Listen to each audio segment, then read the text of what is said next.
Opinions and stories around the game we love, told by your favorite storytellers. Stay up to date with all things cricket. Subscribe to Crickbuzz's YouTube channel and press that bell icon now. Rohit Sharma ने pre match press conference में ये साफ बात बोली थी कि we have to be very careful of how we blood in Kuldeep. हम जानते हैं कुलदीप यादव की क्या है पेडिग्री इन दिस लेवल, क्योंकि इंजरी से आ रहे हैं तो हम समय के साथ उनको टाइम में अंदर लाएंगे। And you suppose that is one reason कि आज उनको प्लेइंग 11 में नहीं डाला गया। देखिए, ये कॉम्बिनेशन के ऊपर भी रहता है। अगर हमारी रेगुलर 11 होती तो हम देखते क्या रोहित शर्मा की सोच है। अभी ना सिचुएशन ऐसी है कि आप ना अपने 11 को, आपके पास उतना कुशन है नहीं, आप 11 को बना रहे हो, क्योंकि जो सिचुएशन में हम गुजर रहे हैं, कोविड चल रहा है, फिर थोड़ी इंजरीज भी चल रही है, तो ये सब देखते हुए आपको लगता है कि कुलदीप को टीम में लाया गया।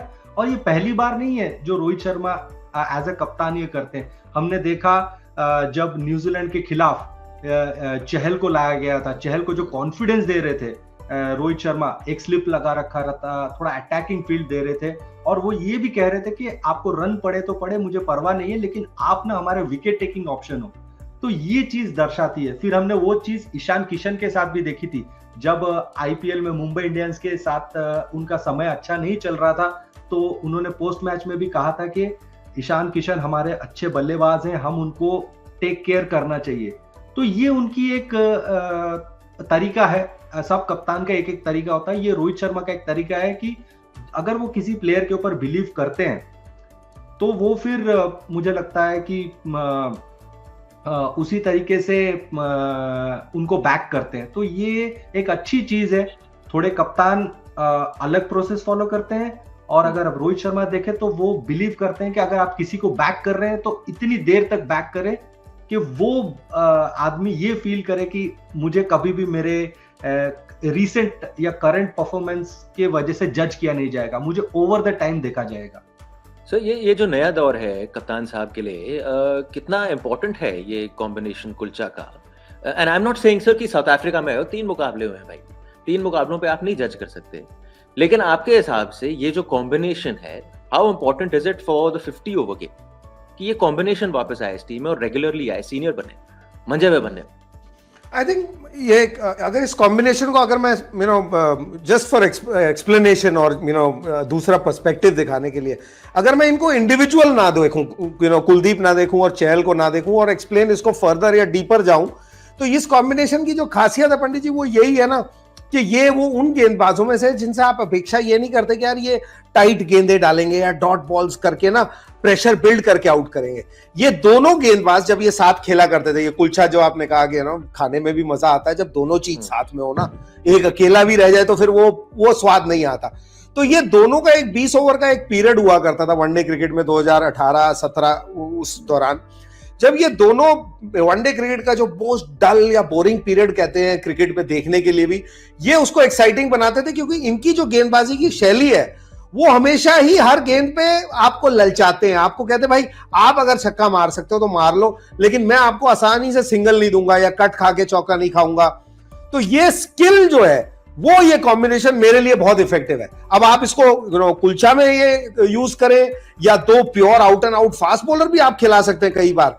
तो ये हमारे पास है ऐसे दोनों खिलाड़ी, और इनको साथ में जब हम खिलाएं तो आई थिंक इसलिए इनकी इफेक्टिवनेस साथ में ज्यादा होती थी कि जो बल्लेबाज है वो उस वक्त अगर ऐसा फंस गया बीच में कि यार जो सिंगल्स ही ढूंढना है, तो एक एंड से नहीं बल्कि दोनों एंड से आपको सिंगल्स नहीं मिल रहे होते, तो या तो दूसरी टीम आप पे हावी हो सकती है उस स्टेज पे, या आप हावी हो जाते थे। और खेल में तो यही है कि आप कोई ना कोई कॉल लेते हैं, तो वो एक कॉल लिया जाता था।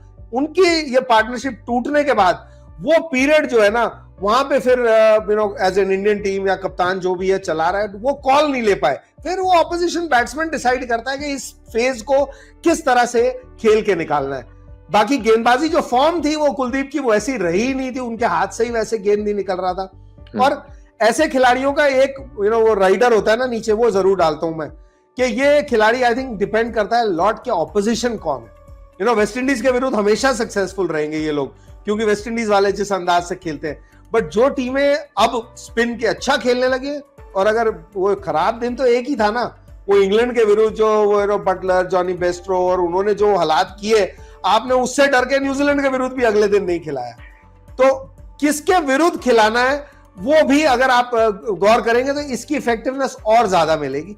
और जैसे खेल है कि कोई बड़े से बड़ा खिलाड़ी भी हर मैच में तो रन नहीं बनाता, लेकिन अगर आपने 2 साल किसी के साथ चले थे और वर्ल्ड कप की तैयारी की थी और सबसे अहम मुकाबले में ही उनको छोड़ दिया था, तो फिर ये तो वही वाली बात है, आपने बहुत इश्क किया, 2 साल घुमाया फिराया, शादी से एक दिन पहले ना आपने कहा नहीं हो सकती शादी, तुमने आज अच्छा खाना नहीं बनाया, लेकिन घूम फिर के आप वापस वहीं जाते हो जहां आपका इश्क होता है। तो इन दोनों के साथ जो इश्क है फैंस का और इंडियन क्रिकेट का, शायद वो रिवाइव हो जाए, क्योंकि रोहित शर्मा भी तो बहुत टाइम बाद आए, कुछ ना कुछ अलग करना चाहेंगे, और जो पास्ट में नहीं सक्सेसफुल हुआ ना वो सक्सेसफुल करने की पूरी कोशिश करेंगे, और ये इंडियन क्रिकेट की पुरानी बीमारी है। बिल्कुल सर। वैसे आज मैं जोड़ना चाहूंगा जो जड्डूपा ने जो इतने अच्छे से एक्सप्लेन किया, उसमें जोड़ना चाहोगे आप? नहीं, ये जो कुलचा की बात कर रहे थे ना, कुलचा में जो नमक है ना वो MS धोनी ऐड करते थे, दोनों ने बड़ा मिस किया उन्हें। तो वो वाला जो रोल अगर कोई प्ले करेगा इन दोनों के साथ, मुझे लगता है फिर ये थोड़ा कॉन्फिडेंस लेके बॉलिंग करेंगे, क्योंकि ये जो 2 लड़के हैं ये ऐसे हैं कि इनके साथ ना कंसिस्टेंटली बात करना चाहिए, गेम में इनको चलाना पड़ता है।